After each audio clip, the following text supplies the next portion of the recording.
अस्सलाम वालेकुम। Welcome to my channel voice over by Amna Shah. I hope कि आप खुश होंगे। कहानी शुरू करने से पहले आपसे रिक्वेस्ट है कि अगर आपको मेरा कंटेंट पसंद आता है तो प्लीज़ मेरे चैनल को सब्सक्राइब करें। आइए कहानी का अगला हिस्सा सुनते हैं। वो हौजरी की एक दुकान से निकल रही थी कि सुर्ख रंग की स्कॉट कार उसके पास आकर रुकी। वो चंद लम्हे कार की खिड़की पर झुककर बातें करती रही। फिर यूं लगा जैसे किसी ने उसे अचानक कार के अंदर खींच लिया है। ताहम कोई चीख वगैरह सुनाई नहीं दी। कार फौरन ही एक बगली सड़क पर मुड़ गई। ये बयान देने वाला बाजार का एक ख्वांचा फरोश था। उसका नाम मजीद और ज़ात भट्टी लिखी हुई थी। एक तरह से ये इस अगवा का वाहिद चश्मदीद गवाह था। इंस्पेक्टर के सवालों के जवाब देते हुए उसने कहा था कि ये सारा वाकया रूनुमा होने में मुश्किल से 4-5 सेकंड लगे थे। शायद ही किसी ने इस बात पर गौर किया हो कि लड़की खुद कार में नहीं बैठी बल्कि इसे तेजी से खींचा गया है। गाड़ी के पिछले शीशों के आगे पर्दा था, इसलिए ख्वांचा फरोश वहां का मंजर नहीं देख सका। हाँ, अगली नशिस्त पर इसे जो शख्स बैठा हुआ दिखाई दिया वो खासा फरबा अंदाम था। ख्वांचा फरोश इसकी भी सूरत नहीं देख सका। परवेज शाह को ख्वांचा फरोश के अलावा कोई और गवाह नहीं मिल सका था, लेकिन इसका मतलब ये नहीं था कि कोई और गवाह है ही नहीं। दिल ये बात मानने को तैयार नहीं था कि भरे पूरे बाजार में ऐसा वाकया हो और सिर्फ एक शख्स की निगाह इस पर पड़ सके। ये बात परवेज शाह भी अच्छी तरह समझ रहा था कि ज़्यादा नहीं तो 3-4 गवाह ज़रूर होंगे, लेकिन वो गवाही देने से कन्नी कतरा गए थे। मैंने परवेज शाह को मशवरा दिया कि क्यों ना इलाके के किसी मुखबिर से काम लिया जाए। किस्मत अच्छी थी कि परवेज शाह ने यह तजवीज़ मान ली और इसी वक्त घंटाघर चौक के एक जहां दीदा मुखबिर को बुला भेजा। इस मुखबिर का नाम शायद नरेंद्र सिंह था। वो बड़ा जोशीला इंसान था। कहने लगा, जनाब आप फिक्र ही ना करें, मैं 8 पैर के अंदर अंदर सारी बिजली गल बाहर ले आऊँगा। और इस माँ के पुत्र ने अपना कहा सच कर दिखाया। अगले रोज़ दोपहर को हमें एक ऐसे बंदे से मिला दिया जो इस केस के बंद ताले के लिए कुंजी बन गया। ये एक 20-22 साल नौजवान था। वो किताबें रिसाले वगैरह बेचता था। उसका स्टॉल मौका वारदात से तकरीबन 30 गज के फासले पर था। ख्वांचा फरोश मजीद भट्टी की तरह इस नौजवान ने भी सुर्ख कार को रुकते और उसके अंदर विनमाला कौर या कमल को गिरते देखा था। पुलिस के खौफ की वजह से वो गवाही देने के लिए आगे नहीं आया था, लेकिन किसी तरह होशियार मुखबिर के हत्थे चढ़ गया था और अब मुखबिर इसे बहला फुसलाकर और डरा धमकाकर यहाँ ले आया था। इस कुतुब फरोश नौजवान ने भी गवाही दी कि कार की अगली नशिस्त पर घुंघराले बालों और नीली कमीज वाला एक तनुमय शख्स बैठा था और कार के पिछले शीशों पर पर्दे थे। नौजवान ने यह भी बताया कि लड़की ने ब्राउन चादर ओढ़ रखी थी और उसके बाल कटे हुए थे। जब हमने उसे विनमाला कौर की तस्वीर दिखाई तो वो बोला कि ये वो लड़की हो सकती है, लेकिन नौजवान ने अपने बयान में जो सबसे अहम बात बताई वो सुर्ख कार के बारे में थी। ये बात सुनकर बेसाख्ता दिल चाहा कि नौजवान को इनाम दिया जाए। उसने कहा, जनाब वो सुर्ख कार 10-15 मिनट मेरे स्टॉल के सामने खड़ी रही थी। मेरी दुकानदारी ख़राब हो रही थी, इसलिए मैं बार बार दुकान कार की तरफ देख लेता था। इस चक्कर में कार का नंबर भी मेरी नज़र में आ गया और मुझे अब तक याद है ये नंबर LO 65 या LO 59 था और मेरा ख्याल है कि LO 59 ही था। परवेज शाह का चेहरा खुशी से तिमतिमा उठा। जाहिर है मेरे चेहरे पर भी यही कैफियत रही होगी। नंबर मालूम होने का मतलब ये था कि हम मामूली कोशिश से कार के मालिक तक पहुंच सकते हैं। अगर नंबर प्लेट जाली नहीं थी तो मेरे जहन में बार बार एक नया ख्याल आ रहा था। दोनों गवाहों के बयान के मुताबिक कार की अगली नशिस्त पर घुंघराले बालों वाला एक तनुमय शख्स बैठा था। जाजी पहलवान का हुलिया भी कमोबेश यही था। कहीं ऐसा तो नहीं था कि इस वारदात में जाजी का हाथ हो। अब मुझे इस बात में जरा भी शुबा नहीं रहा था कि विनमाला कौर दरअसल कमल ही है। ऐन मुमकिन था कि जाजी या इसके साथियों में से किसी ने लाइल पुल आकर कमल का खोज लगा लिया हो और उसे उठा ले गए हों। जाजी पहलवान सीधा साधा था, लेकिन कई लोग चोट खाने के बाद बहुत होशियार हो जाते हैं। कार का नंबर मालूम होना और उसके मॉडल वगैरह का पता चलाना कोई मामूली बात नहीं थी। मेरा दिल चाहा कि SP साहब को फौरी तौर पर इस खबर से आगाह कर दूं। मैंने थाने से लाहौर हेडक्वार्टर फ़ोन किया और उन्हें अपनी पेशरफ्त से आगाह किया। एसपी साहब को इस केस में बहुत दिलचस्पी थी, लेकिन शायद वो किसी दूसरे अहम मामले में उलझे हुए थे। उन्होंने मेरी बात पर ज़्यादा ध्यान नहीं दिया, बल्कि ये भी कहा कि मैं फौरी तौर पर लाहौर आ जाऊं, यहाँ मेरी ज़रूरत है। 4:04 में लाहौर पहुंचा। यहाँ रायविंड के पास पुलिस ने 3 डाकुओं के गिर्द घेरा डाल रखा था। मुझे भी एक पार्टी के साथ लगाकर वहाँ भेज दिया गया। इस मामले ने तूल पकड़ लिया। डाकुओं का सरगना बचकर बॉर्डर गड्ढा सिंहवाला की तरफ निकल गया। एसपी साहब की हिदायत पर मुझे भी सरहदी देहात की तरफ जाना पड़ा। इन चक्करों में पड़कर कमल वाले मामले की तरफ से मेरी तवज्जो बिल्कुल हट गई।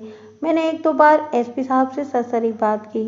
उन्होंने बताया कि मज़कूरा नंबर वाली गाड़ी का कोई खोज लगा लिया गया है। वो गाड़ी लायलपुर की एक मोअज़्ज़िज़ फैमिली के पास है। वारदात के रोज़ वो गाड़ी कोई गैरेज से निकाल कर ले गया था। बाद में टेलीफोन आया कि गाड़ी फला मकाम पर खड़ी है, आकर ले जाओ। बहुत अफसोस हुआ कि ये अहम सुराग भी हमें कमल तक नहीं पहुंचा सका। मैं एक बार फिर जाजी पहलवान से मिलना चाहता था, लेकिन मफरूर डाकू वाला मामला अभी हल नहीं हुआ था, और जब तक ये हल न होता एसपी साहब मुझे किसी और तरफ देखने की इजाज़त नहीं दे सकते थे। बाज़ औक़ात तो वो मुलज़िम के पीछे बिल्कुल खपती हो जाते थे, और यही खपत बाज़ औक़ात इन्हें गैर मामूली कामयाबी से हमकिनार कर देता था। खुदा खुदा करके 2 हफ्ते बाद वो डाकू एक गश्ती पार्टी के हाथों कसूर के करीब मारा गया, और मुझे फरागत नसीब हुई। फारिग होते ही मेरा ध्यान एक बार फिर कमल की तरफ चला गया।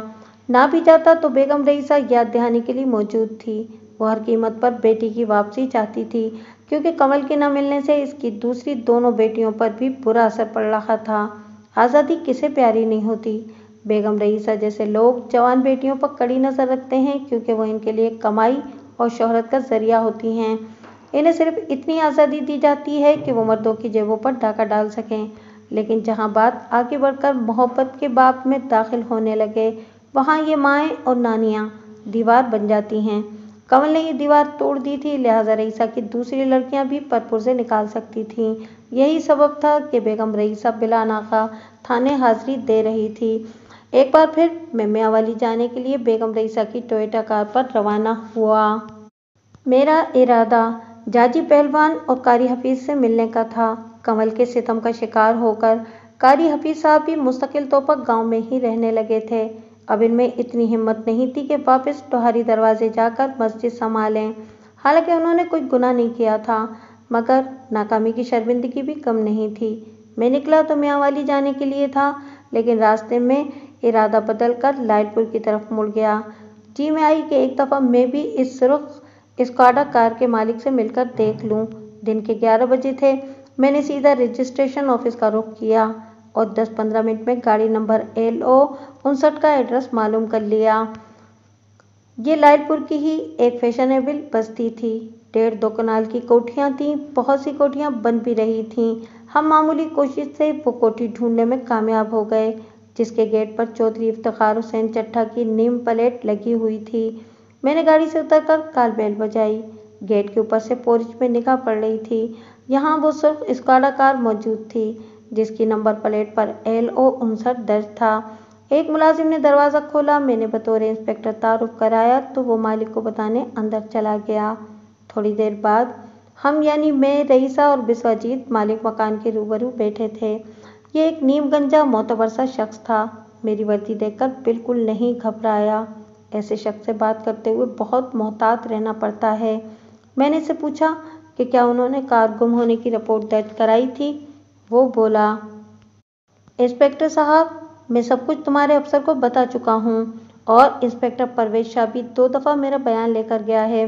रिपोर्ट दर्ज न होने की वजह ये थी कि गाड़ी गैराज से गायब हुई। हम 12-14 घंटे तक यही समझते रहे कि गाड़ी गैराज में है। जब गुमशुदगी का पता चला तो कार लिफ्टर का फ़ोन आ गया। मैंने चौधरी इफ्तिखार से चंद सवाल और पूछे। चौधरी से गुफ्तगू करते हुए मेरे दिमाग में खलबली मची हुई थी। रह रहकर मुझे याद आ रहा था कि मैंने इस शख्स को कहीं देखा हुआ है और इसके नाम से भी आगाह हूँ। सोचते सोचते दफतन जहन में झमाका सा हुआ और सब कुछ रोज़े रोशन की तरह आया हो गया। एक ही साथ में मैं समझ गया कि मुलजिम कौन है, और कमल उर्फ जुबैदा उर्फ विनमाला कौर अलमशहूर हरी सिंह की पोती इस वक्त कहाँ होगी। बात की तह तक पहुँचने के बाद मैं खुद भी सन्नाटे में रह गया। मुझे यकीन नहीं था कि कमल की गुमशुदगी का जिम्मेदार मेरे इस कदर करीब मौजूद होगा। मैंने चौधरी इफ्तिखार से जल्दी जल्दी गुफ्तगू ख़त्म की और वहाँ से उठ गया। जब गाड़ी में पहुंचकर बेगम रईसा ने पूछा कि कहाँ चलना है, तो मैंने पूरे यकीन के साथ कहा, वापस लाहौर। इसी रोज़ बाद शाम तकरीबन 7 बजे मैं कैनाल पार्क गुलबर्ग की एक छोटी सी कोठी के सामने खड़ा था। मुझे 95% यकीन था कि कमल इसी कोठी में है। अब मैं आपको वो बात बताने जा रहा हूँ जिसे सुनकर आपको यकीनन हैरानी होगी। ये कोठी मेरे कानून पसंद और बाउसूल अफसर एसपी जगदीश सेठी की थी। इनकी एक कोठी मॉडल टाउन में भी थी, जहाँ वो अपने बच्चों के साथ रहते थे। मेरे कालबेल बजाने पर सफ़ेद बालों वाली एक अधेड़ उम्र औरत ने दरवाज़ा खोला।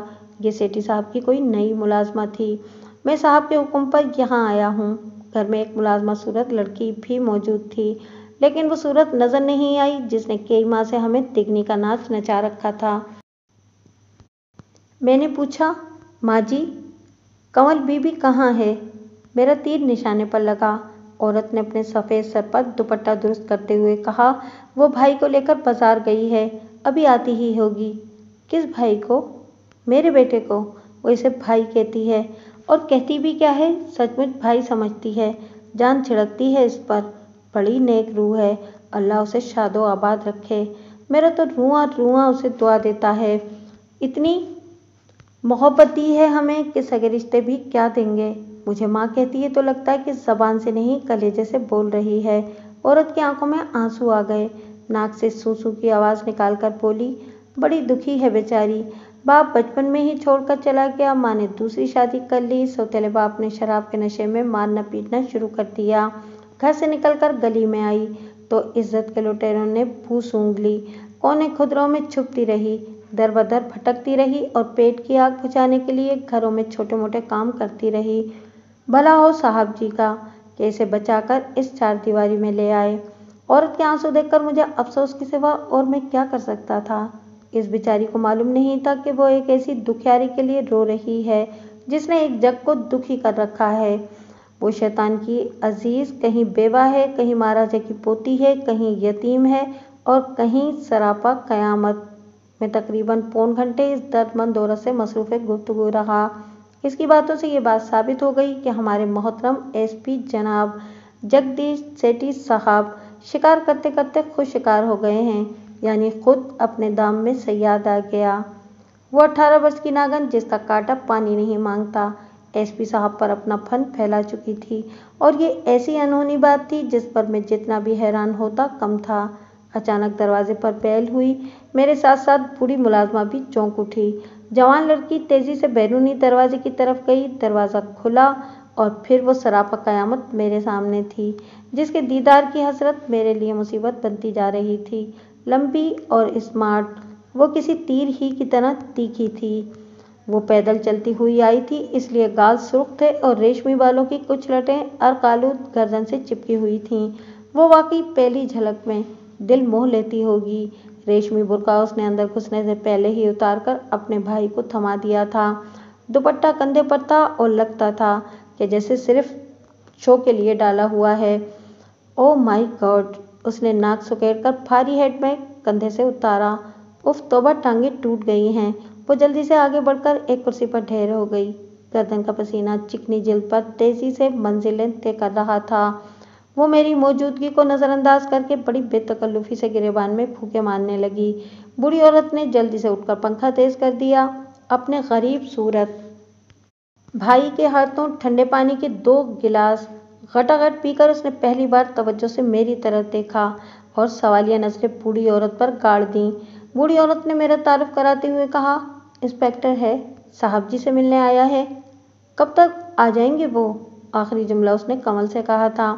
कमल ने कड़ी नज़रों से मुझे घूरा, बेजारी से बोली, मिलने आए हैं तो ड्राइंग रूम में बिठाओ, यहाँ क्या कर रहे हैं? मैंने उठते हुए कहा, आप खफा न हो मेम साहिबा, मैं अब चलता हूँ, कल किसी वक्त फ़ोन करके हाजिर हूँगा। कमल का मुँह बोला भाई मुझे दरवाजे तक छोड़ने आया। अकम में कमल की बुड़बुड़ाहट सुनाई दे रही थी। गालिबन वो बुढ़िया पर खफा हो रही थी कि इसने एक अनजान शख्स को घर में क्यों घुसने दिया है। गुलबर्ग से मैं सीधा हेडक्वार्टर पहुंचा। मेरी तवक्को के मुताबिक एसपी साहब अपने कमरे में ही मौजूद थे। मैंने जाकर इन्हें सल्यूट से नवाजा और अदब से कुर्सी घसीट कर बैठ गया। वो फाइल पढ़ रहे थे। मैंने गौर से इन्हें देखा। वो वैसे ही नजर आ रहे थे जैसे इन्हें नजर आना चाहिए था, यानी आंखें बोझल, बाल मुंतशिर, वर्दी पर सिलवटें। कमल जैसी लड़की घर में हो तो बंदा ऐसा ही हो जाता है। कुछ देर बाद वो फारिग हुए तो मैंने खंगार कर गला साफ किया और कहा, जनाब, मैंने आपकी इजाज़त के बगैर एक काम किया है। कल मैं एक केस के सिलसिले में लाइलपुर गया था। एक मफरूट ट्रक के मालिक का पता करना था। रजिस्ट्रेशन ऑफिस में गया तो मैंने LO 59 का पता भी पूछ लिया। वो तो अपने चौधरी इफ्तिखार साहब निकले। मेरा ये फिक्रा SP साहब के सर पर बम का धमाका साबित हुआ। एक ही साहत में इनके चेहरे पर कई रंग आकर गुजर गए। आखिरी रंग गुस्से का था। उनका चेहरा और कान सुर्ख हो गए। मुझे लगा जैसे वो फट पड़ेंगे, लेकिन फिर उन्होंने कमाल सब्र से अपनी हालत पर काबू पाया। मुझे जहां दीदा नजरों से घूर कर बोले, नवाज खान, मैं जानता हूँ तुम ज़हीन इंस्पेक्टर हो और चौधरी इफ्तिखार तक पहुँचे हो तो फिर आगे भी गए होगे। मुझे पहेलियाँ मत बुझवाओ, जो बात है साफ साफ बताओ। बेगम रईसा की लड़की का पता चला है? जी हाँ, मैंने मुख्तसर जवाब दिया। ये अल्फाज कहते हुए मैंने नज़रें झुका ली थीं, इसलिए मालूम नहीं कि मेरे इकरार के बाद SP साहब की क्या हालत हुई। मैं इनका धुआं धुआं चेहरा देखना नहीं चाहता था, इसलिए बात को आगे बढ़ाते हुए बोला, जाहिर है कोई वजह होगी जो आपने अभी तक लड़की की बरामदगी दर्ज नहीं की।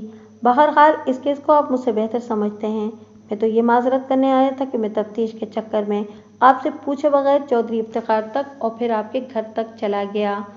मैंने बात गोलमोल कर दी थी ताकि SP साहब को ज़्यादा शर्मिंदगी ना उठाना पड़े। अच्छा मातहत वही होता है जो अपने अफसर को ज़्यादा परेशान नहीं करता। जहाँ तक बात समझने का ताल्लुक है, वो SP साहब बड़ी अच्छी तरह समझ रहे थे। वो जान चुके थे कि मातहत की तफ्तीश ने इनका भांडा फोड़ा है। और फिर उन्होंने सिगरेट सुलगाकर अपने नीम गंजे सर पर हाथ फेरा और संतरी को 2 ठंडी बोतलें लाने का आर्डर दिया। बोतलें आ गईं तो उन्होंने मुझे दरवाज़ा अंदर से बंद करने को कहा। गहरी सांस लेकर कहने लगे, नवाज खान, तुम तजुर्बेकार मुलाजिम हो। मेरा दिल चाह रहा है कि तुमसे मशवरा लूँ। मैंने कहा, यह आपकी इज्जत अफजाई है। बोले, नवाज खान, बड़ी ख़तरनाक लड़की है ये बेगम रईसा की बेटी। बंदे को यूं बातों में उलझाती है कि चकरा कर रख देती है, और अगर किसी के दिल में ये ख्याल हो कि इसे सुधार सकता है तो वो सरासर गलती पर है। ये तो सुधारने वाले को सुधारना शुरू कर देती है। मैंने इससे वादा लिया था कि वो अपनी हरकतों से बाज आ जाएगी, लेकिन कुत्ते की दुम ने क्या सीधा होना था। बेहयाई और दगाबाजी इसकी रग रग में रची बसी है।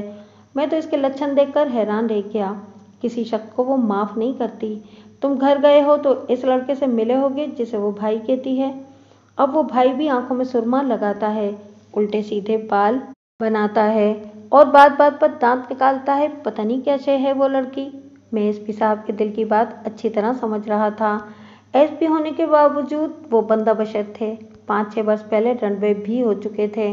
कमल ने इन पर बिजली गिराई थी और वो कुछ देर के लिए अपने होश व हवास खो बैठे थे, लेकिन अब आहिस्ता आहिस्ता उनकी आंखें खुल गई थीं। वो जान गए थे कि उन्होंने कितनी बड़ी आफत गले लगा ली है। मैंने कहा, जनाब, आप बेफिक्र रहें। अगर आपकी आशीर्वाद हासिल है तो मैं 1 हफ्ते के अंदर अंदर इन चारों माँ बेटियों का बिस्तर बोरिया शहर से गोल कर दूंगा। मेरी इस बात ने SP साहब को मुतमईन सा कर दिया। वो मुझे तफसील बताने में मसरूफ़ हो गए कि किस तरह उन्हें एक मुखबिर की ज़बानी पता चला था कि बेगम रईसा की बेटी लाइलपुर में है और एक कारखानेदार की सेक्रेटरी बनी बैठी है। वो इस अहम इतला पर बनफ्स नफीस लाइलपुर पहुँचे। इनके पहुँचने से पहले ही SP साहब का मुखबिर, जो दरअसल चौधरी इफ्तिखार था, कमल को सादा पोश पुलिस वालों की मदद से पकड़ चुका था। बाद में इसे SP साहब के हवाले कर दिया गया। SP साहब की नीयत में उस वक्त तक जर्रा भर भी फर्क नहीं था। बहुत कम हिंदू अफसरों में मैंने इन जैसी फर्श शनासी देखी है, लेकिन कमल का जादू यहाँ भी चल कर रहा। लाहौर पहुँचते पहुँचते इस नौखेज़ साहिरा ने अधेड़ उम्र SP को अपने शीशे में उतार लिया। नतीजे में SP साहब इसे थाने ले जाने की बजाय अपने नेमत कदे में ले गए और नौकरों को उसकी टहल सेवा पर लगा दिया।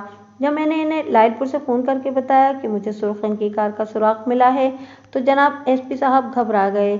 उन्होंने मुझे शाबाश और हिल्लाशीरी देने की बजाय लाहौर बुला लिया और मफरूट डकैतों के पीछे लगा दिया। वो नहीं चाहते थे कि मैं इस मामले की तफ्तीश करता हुआ इन तक पहुंच जाऊं, लेकिन मैंने वही काम किया जो मुझे नहीं करना चाहिए था और नतीजे में एसपी साहब का पर्दाफाश हो गया। दिखाता है रंग आसमां कैसे कैसे।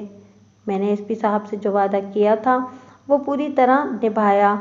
दरहकीकत बेगम रईसा और उसकी लड़कियां, जिन्हें बिलाल शाह फितनियां कहता था, शुरफा के इलाके में रहने के काबिल नहीं थीं। इर्द गिर्द के सब लोग इनसे तंग थे। खामोशी सिर्फ इस वजह से थी कि बेगम रईसा की पहुंच ऊपर तक थी और वो असर और रसूख की मालिक थी। लेकिन एक तो सारे मामलात अखबार में आ चुके थे, दूसरे एसपी साहब खुद भी इन फितनों के खिलाफ हो चुके थे। लिहाजा नानी और माँ समेत इन 5 औरतों का जोर टूट गया। मेरी मामूली कोशिश से महल्ले वालों ने बेगम रईसा एंड फैमिली के खिलाफ इत्तेहाद कर लिया और इसे इलाके से निकाल बाहर करने के लिए एड़ी चोटी का जोर लगाने लगे। जब आम लोगों के साथ साथ पुलिस भी किसी को इलाका बदर करने के दर पे हो जाए तो फिर वो अपनी जिद पर कैसे कायम रह सकता है। बेगम रईसा को अपनी कोठी किराए पर उठाकर भागना पड़ा। बाद में मालूम हुआ कि वो लाहौर ही छोड़ गई है और कराची जाकर ठिकाना कर लिया है। ये इतला सुनकर मेरे मुंह से बेसाख्ता निकला, या अल्लाह, कराची वालों की खैर। चंद माह बाद पता चला कि बेगम रईसा ने अपनी कोठी फरोख्त कर दी है और लाहौर में सिनेमा का हिस्सा भी बेच दिया है। इसी रकम से उसने कराची के मॉडर्न इलाके में एक फैशन हाउस बनाया हुआ है जहां मौजिज़ ख़वातीन को ज़ेब ज़ीनत के तौर तरीके बताए जाते हैं। वक्त अपनी मखसूस रफ्तार से चलता रहा।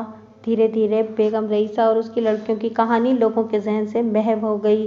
इस कहानी पर बेशुमार कहानियों और सनसनीखेज वाक़यात की गर्द पड़ गई। ये 2-2.5 साल बाद की बात है। एक रोज़ अमृतसर में गश्त के दौरान मैंने लारी अड्डे पर एक जोड़े को लारी से उतरते देखा। औरत ने एक लम्हे के लिए बुर्के का नकाब उठाया तो मैं बुरी तरह चौंक गया। अगर मेरी निगाह ने धोखा नहीं खाया था तो वो कंवल थी। मैंने उसके साथी मर्द को देखा और मेरी हैरत का ठिकाना ना रहा। वो कारी हफीज साहब थे। खूबसूरत तो वो हमेशा से थे। इस वक्त काली शेरवानी और हमरंग टोपी में ज़्यादा पुरकशिश दिखाई दे रहे थे। इन दोनों ने भी मुझे पहचान लिया। मैंने बेसाख्ता इनकी जानिब कदम बढ़ाए। कारी साहब ने दोनों हाथ बढ़ाकर मुझसे मुसाफा किया। वो मेरी हैरत को भांप रहे थे और मेरी आंखों के सवाल भी पड़ चुके थे। पूछने लगे, आजकल आप कहाँ हैं? मैंने कहा कि मरकज़ी थाने में। कहने लगे, मैं कल आपके पास हाजिर हूँगा। वादे के मुताबिक वो अगले रोज़ असर के फ़ौरन बाद मेरे पास चले आए। सर्दियों के दिन थे। मैंने चाय मिठाई से खातिर तवाज़ो की। इन्हें मगरिब की नमाज की जल्दी थी, इसलिए ज़्यादा वक्त ज़ाया नहीं किया और जल्द ही असल मौजू पर आ गए। फरमाने लगे, कुदरत ने जब इंसान को राह रास्त पर लाना हो तो इसके असबाब भी पैदा हो जाते हैं। बाज़ औक़ात ये असबाब खुशगवार और बाज़ दफ़ा नाखुशगवार होते हैं। चंद माह पहले कमल एक खौफनाक हादसे से गुजरी है और इसी हादसे ने इसके दिल की काया पलट दी। कराची से हैदराबाद जाते हुए बेगम रईसा की कार फिसलकर एक ट्रक से टकरा गई।